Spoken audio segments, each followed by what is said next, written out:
হযরত ওমর রাদিয়াল্লাহু তাআলা আনহু, ইসলাম কারে কয় বাবা, ইসলাম কাকে বলে?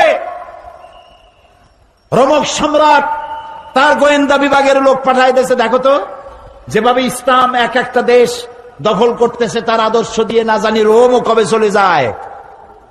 আমিরুল মুমিনিন কেমন সিংহাসন কেমন দেখে আসো।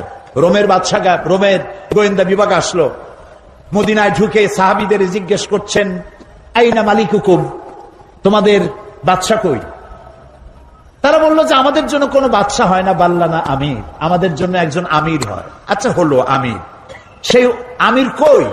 কয় যে কোথায় তা জানি না, তবে শুনেছি ওনার উট হারায় গেছে, উট তালাশ করতে গেছে।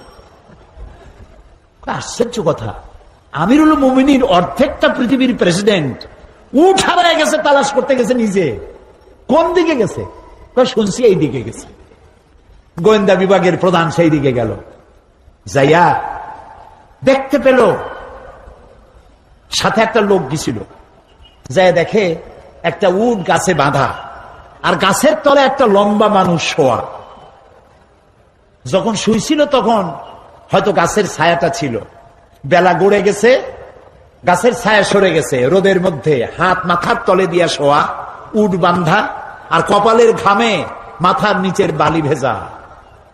সাহাবী বললেন, এই হচ্ছে আমাদের আমিরুল মুমিনিন ওমর ইবনুল খাত্তাব রাদিয়াল্লাহু তাআলা। রোমের গোয়েন্দা বিভাগের প্রধান